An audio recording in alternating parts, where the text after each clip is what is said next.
Disney cartoons were worldwide favorites, but Walt Disney wanted to take entertainment one step further. One of the movie makers who helped realize Disney's dream, John Hench. And I think it was his intense desire to involve people. And in a film, of course, you have a certain way of vicariously associating yourself with the story and with the actors, particularly. But he wanted to give them something more. Landscaper Bill Evans moved mountains to create Disney's oasis in the Southern California desert. Here we are in the middle of a desert, right? Man has changed all that, but it was a desert the way Mother Nature designed it. We got an average rainfall of 12 to 14 inches, and that's a desert. Walt was apt to say, hey, guys, I need a jungle, you know, or I need a Missouri River shore for Hannibal, Missouri, for Tom Sawyer. Do it.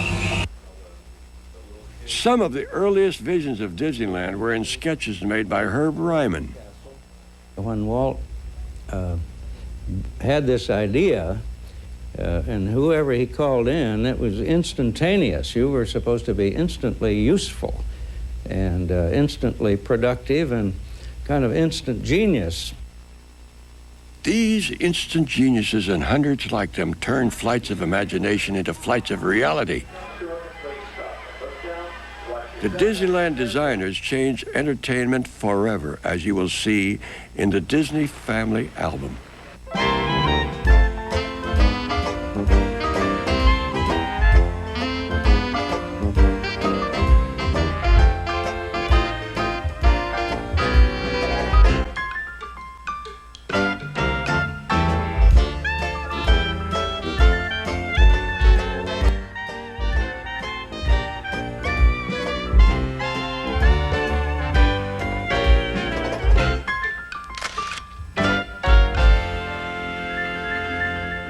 You to share with us our latest and greatest dream. That's it, right here. Disneyland. Before Disneyland, most amusement parks were unplanned, unpaved, unsafe traps for unwitting tourists. Walt's opinion of such places was summed up in a scene from Pinocchio. Pinocchio! Pinocchio! There's something phony about all this. I've got to get him out of here. It was his first-hand experience in the seedy playlands that sparked his idea for something new and improved. Well, it came about when my daughters were very young, and Saturday was always Daddy's Day with the two daughters. So we'd start out and try to go someplace with, different things, and I take them to the merry-go-round, and I took them different places, and as I'd sit there while they rode the merry-go-round, did all these things, sit on a bench, eating peanuts, I felt that there should be something built, some kind of an amusement enterprise built where that the parents and the children could have fun together. Disney's first notion was a little park across the street from his Burbank studio. And I saw Walt over there, and he was stepping off something, and he had a paper in his hand. So I thought, well, he's going to put that park over there. We'd heard the rumors about a park, but I think he really thought he could get it all in there. But when you knew Walt, you knew that the idea wouldn't stay that small. Herb Ryman was signed on to draw the first visual conception of Disneyland. The telephone rang, and it was Walt. And he said, "Hi, Herbie." He said, "What are you doing?" And I said, "Well, I'm working on my circus paintings." And he said, "Well, could you come over and see me?" And I said, "Where are you?" And he said, "Well, I'm at the studio." And I said, "Are you working on Saturday?" And he said, "Yes." He said, "I can work on Saturday or Sunday or anything I want. This is my studio." And of course it was. So I was curious why Walt wanted to see me. And he said, "Herbie," he said, "I'm going to do an amusement park." I said, "Well, now, what do you want to talk to me about?" And he said, "Well, Herbie," he said, "my brother Roy has got to go to New York on Monday. He's got to fly to New York. We need $17 million to start this project. Roy's got to take this stuff back and show them what this is going to look like. And so I got excited, and I said, well, gee, I said, I'd like to see it too. And he said, you're going to do it. For the next 48 hours, Herb and Walt slaved over the first design of Disneyland. Their hard work paid off. Ryman's drawings sold to bankers. Disney sought advice from veteran amusement park operators. And they were sympathetic to Walt, and they gave him really good advice. They said, Walt, forget it. You know, if I did that, I wouldn't be open 6 months. But Walt, you know, he came out of those meetings and he was just as cheerful as before. So Walt called on his own staff to design the park. They were not your ordinary architects. They were movie makers. John Hinch, for instance, helped design such classics as Cinderella and Fantasia. I was still on pictures, and then in between pictures, I'd work on Disneyland until one day Walt said, well, I think you're going to stay on Disneyland. And he says, you're going to like it, and I did. It's very much like a motion picture. I think it's very parallel to motion pictures. The fact that you have a long shot, you see something in a longer view, you come in from the medium shot, and you walk up and touch something, you're into a close-up. Herb Ryman, too, was a movie sketch artist who specialized in exotic settings. Since 1932, I had worked at Metro-Goldwyn-Mayer. I was the only artist in the art department, and I did the story development for The Tale of Two Cities, Anna Karenina, The Good Earth. I was not a stranger to doing quick sketches. For the first time in their careers, the designers had to do more than simply fool the movie camera. We were getting into practical things, so we'd hired some engineers that we didn't have for a picture. But really, the face of the thing that faces the public, was something we were quite familiar with. The scenery at Disneyland is half real, half movie set. We reduced the scale because the miniaturization of the buildings lends another dimension to fantasy. And so there's nothing on the second floors of the buildings because they're too small. Main Street represented the nostalgia of Americana. And of course, since Walt was a boy in Missouri and Chicago, to him, the small town in this Midwest was Americana. Main Street, of course, is unique in a way, and thank God it's not quite as unique as it used to be, because I think many of the malls across America reflects what people found here. They discovered that shopping could be an experience, and a pleasant one. And they discovered that walking in a place like Main Street has something else to say, besides just going from one end of a street to another. Straight ahead lies the heartline of America, an old-fashioned Main Street. At this time, Little Main Street was still the most important spot in the nation, combining the color of frontier days with the oncoming excitement of the new 20th century. Now, at the foot of Main Street, about where you're sitting, is the plaza. The plaza, or the hub, is the heart of Disneyland. You know, he said, when I was in Europe, when I've been studying this thing, he said, one of the great problems about amusement parks, any kind of a park, is that people, they get exhausted walking.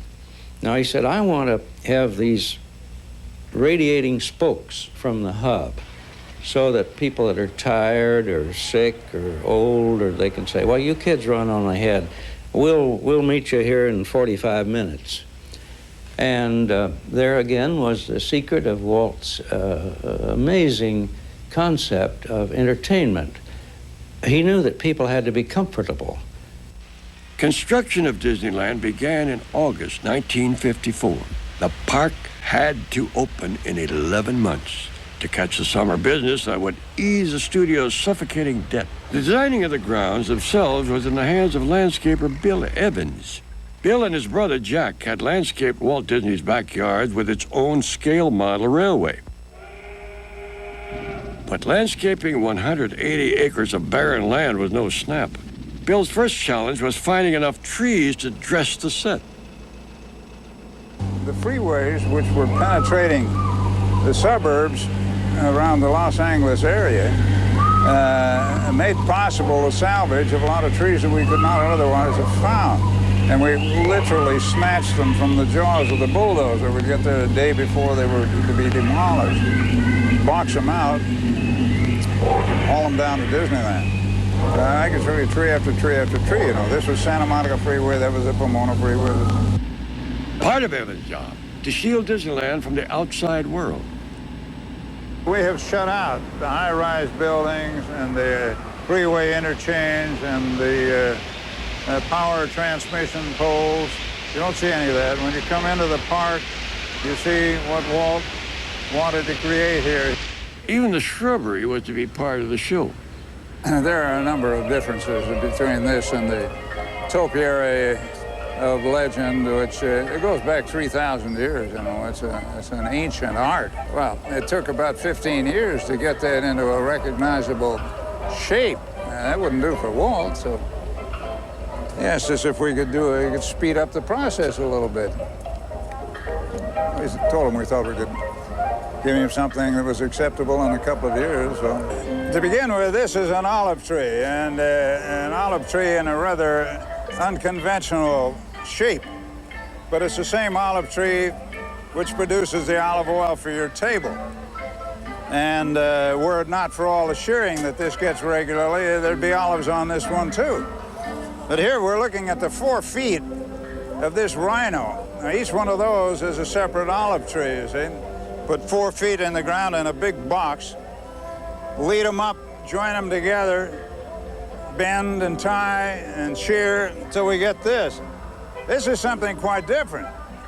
That's a Eugenia. And the trunk of the Eugenia goes down through here, down there, and down into the ground with that 4 foot. But the horn is made out of a totally different plant than this. These are all Disney-inspired, and what we're looking at, the originals were taken from Fantasia, the waltzing hippos and the crocodiles.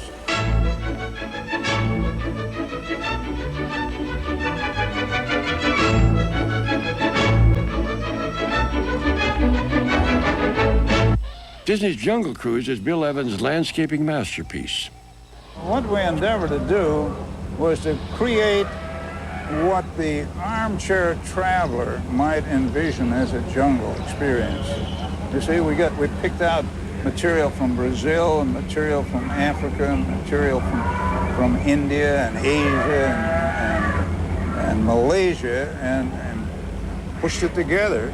It's all quite compatible in the sense that it all has that lush, that vigorous growth, you know, really strong growth. And over here is a fan palm that comes from China. And here, the trunks that we see carry a head that's 30 feet up in the air. These are Phoenix reclinata, which are native to a wide expanse of coastline in Africa. What we have attempted to do in planting this jungle is to make it look as though we had nothing to do with it. We were working on a pretty tight budget, so much so that I recall telling Walt, maybe it was a month before opening, that we'd run out of funds. We needed more plants to finish the berm, you know, and he said, hey, you've got all those jaw-breaking names for all those Latin names. Go out and put a bunch of Latin names on those weeds. July 17th, 1955, opening day had arrived. Walt Disney would refer to it later as Black Sunday. Rides broke down, food ran out, as 33,000 people stormed the gates. A live television broadcast gives a taste of that opening day chaos. I'd like to read these few words of dedication. A vista into a world of wondrous ideas, signifying man's achievements. I thought I got a signal. You're going to come back here in a minute. Right now, Bob Cummings is at the, where is he? He's at the Snow White ride. Bob.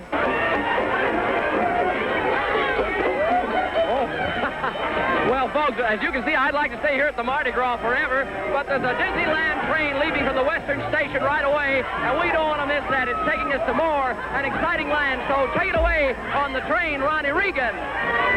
And this is Frontierland. Inside this stockade, Walt Disney has created a frontier village that could have been carved out of the wilderness 100 years ago by the pioneers themselves. Everyone was there, including Davy Crockett and me. Oh, yeah.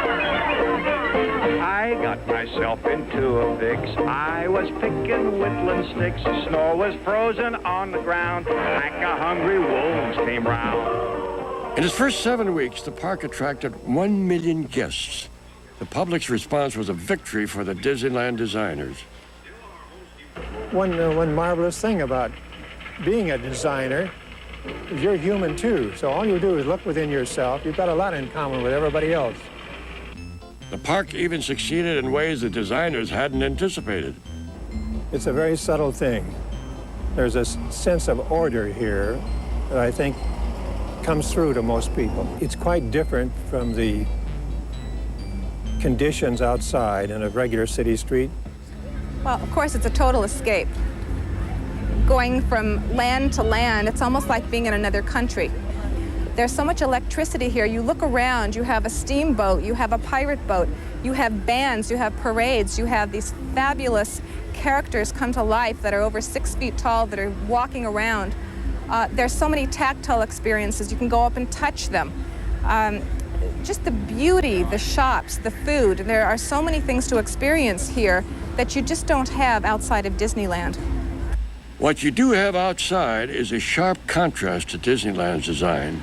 Walt Disney resented any intrusion into his kingdom. I remember one time when we had a chicken restaurant over the side here, and one time one of the workmen drove his car up there, you know. Walt took him out and explained to him what was this car doing in a turn-of-a-century wilderness. He was actually reminding people, you know, that, and this was a direct contradiction to what we were trying to say. We should be designing our real world like this, and I think it's rather ironic and paradoxical that we aren't. And yes, it's always frustrating for a person like myself, who's a designer, and this is my charge in life to, you know, create beautiful things for people to live in. And it's a joy for me to come to Disneyland and realize a lesson about how the world could be. Disneyland's appeal knows no boundaries, but one eager would-be visitor never quite made it. Khrushchev was a guest of the government. So, we were ready to receive Khrushchev. But it so happened that the security problem here in Los Angeles, because actually Disneyland is in another county, you see, and our chief of police, we can't blame him. He had quite a chore there to carry out.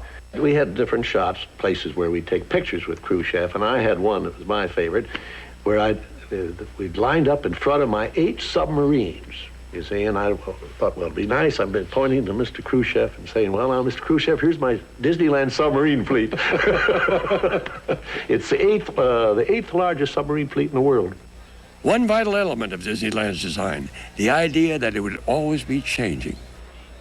Now, when we add a new element to this system, of course, we have to consider very carefully what the facility is and what it will do. What it will do to round out a guest day.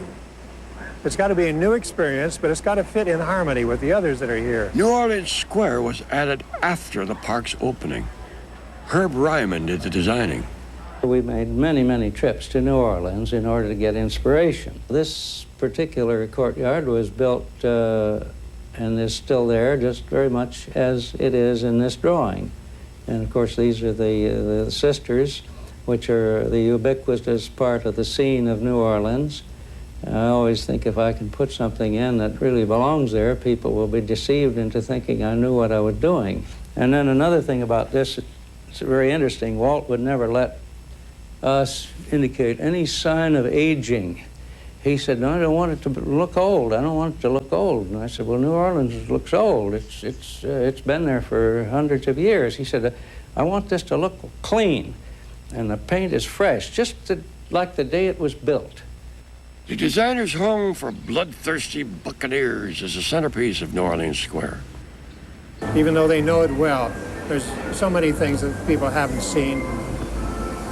It's redundant in its details. I think that's another thing. We put more and more into it. But I suppose it's an old favorite. It's like a good musical, like Pirates of Penzance, maybe. It has everything in it, music and a little thrill. Walt Disney's pledge that Disneyland would never be completed now rests with a new generation of designers, like Tony Baxter. I started with Disneyland back when I first, in my first year of college, and I was employed out there as an ice cream scooper. And it wasn't that I wanted to scoop ice cream, but I really wanted to work at Disneyland. Tony is one of the principal designers of Big Thunder Mountain Railroad. When we sit down, we don't go through the catalog and say we're going to do a runaway train. We felt it's an incomplete story if you don't have some sense to this. What's making it go? It's got to have an engine. So we have this little train, it's a runaway, and the engine pulls out on its own. And we get lost in a flurry of bats down in this cavern and find ourselves moving up. But again, in a regular roller coaster, this would be just a period of precipice before the eventual downfall. But in Big Thunder, it's a story on its own. Disneyland is around 80 developed acres. In addition to that are these 30 acres up here, 35, that have nothing in them. We have the New Orleans Square and Bear Country area, and there's a lot of property out behind that. And we're thinking about unifying that so that we have maybe a Dixieland and strengthening that with maybe we have a great property both in music and characters called Song of the South. And everyone remembers the Zippity-Doo-Dah and Brer Rabbit and Brer Fox. And we might find ourselves back in the swamps of Dixieland, plummeting down into the old briar patch or the laughing place to the music of Zippity-Doo-Dah and those characters. Discovery Bay is kind of a once-only place in time. It's a Victorian place that occurred at the turn of the century. It's the kind of place that Jules Verne or H.G. Wells might have inhabited. So you'll actually be able to, for instance, board the Nautilus and have a very elegant meal down below the water while you're being serenaded on the pipe organ and looking out at all the scenic wonders of the ocean floor from those overhead windows. This is just one of the adventures that might go into here. There's, like I said, a flight on an aerial suspended monorail system that looks like a dirigible and a time machine. So that's one of our key excitements for the future. The Disneyland designers brought the movies to life. Audiences became part of the show. It was an idea that revolutionized entertainment. We do try to use the material that's in film because people know it and recognize it. It helps a great deal to have something they already know. And something, of course, that we know that they've already loved.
happy memories, especially for the people who designed the place. Well, mostly memories of Walt and memories of a number of the other designers that aren't here anymore, because it's been quite a while. And of course, the pride you have in being part of something like this, and the fact that it didn't just stop here. It just kept on going. I said, I'll work on this thing as long as it's interesting and exciting. And I said, when it ceases to be interesting, I'll go back to my work. And Walt said, and I remember very well, he said, well, Herbie, he said, I'll try to make it interesting. And of course he did.